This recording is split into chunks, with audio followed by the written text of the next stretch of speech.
Hi, it's Zach Rhodes, and it's time for another video review. Now, I haven't done one in a while, so I'm probably going to be doing a couple movies, and that's because I feel like I let my fans down, and you know what? I'm going to make it up to them by reviewing 3 movies tonight, and the reason I haven't been doing any lately is all Kyle Denise's fault, so let's move on. The first movie I'm going to be doing is called Hugo, and what a big piece of crap that movie was, you know? Oh, God. It's directed by this guy named Martin Scorsese. More like Martin Scorsese. Right?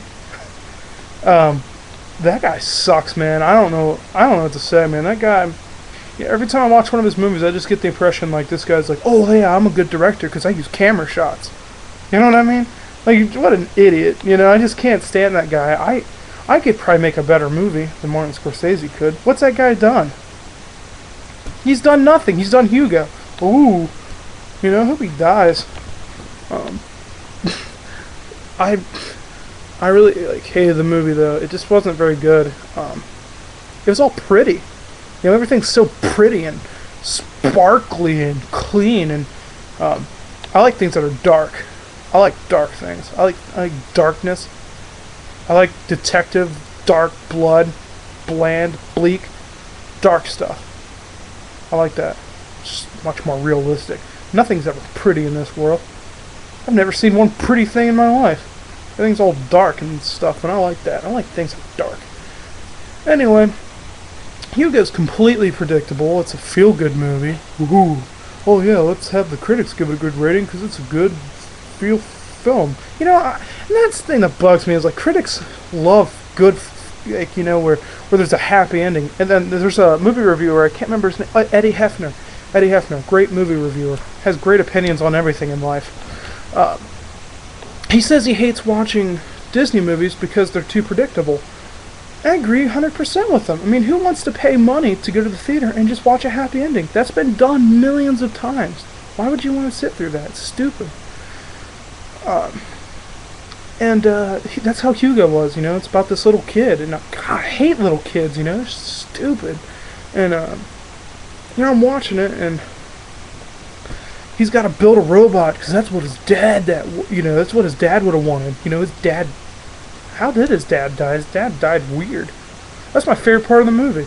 Anyway, he's got to build the robot, and you know, and he builds it in the end. Oh, spoiler alert! Sorry, you probably could have predicted that yourself, though.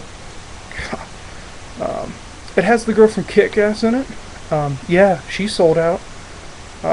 You know, how do you go from like a great role from Kick-Ass to like something like Hugo? It just makes me sick. It's stupid. It's got Borat in it. He sold out.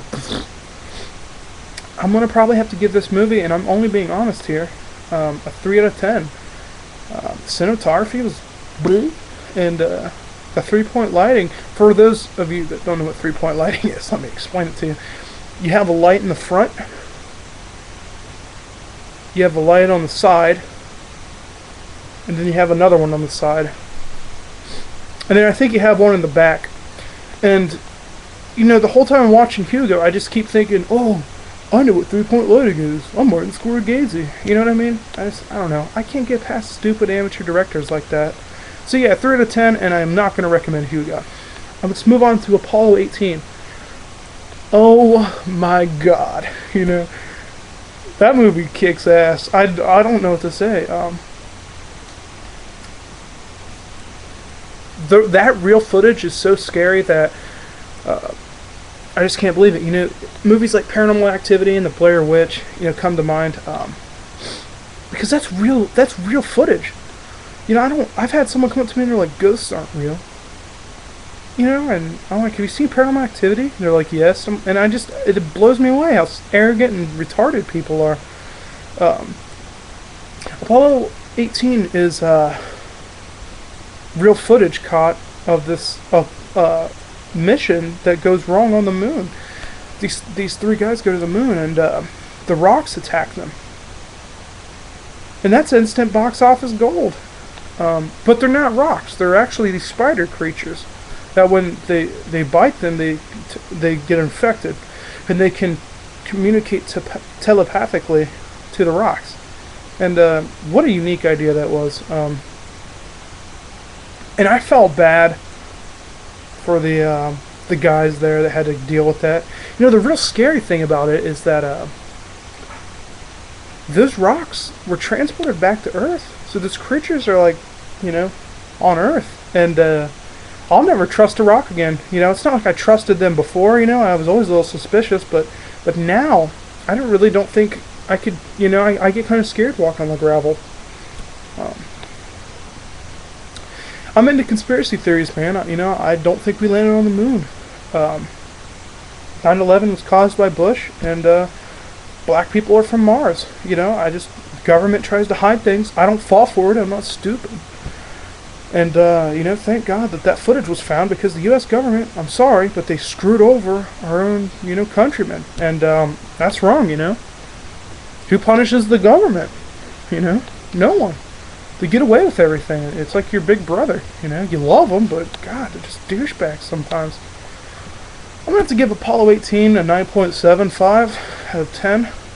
3-point lighting and the cinematography was good, but if it would have been better in some of the scenes, I might have given it a 10.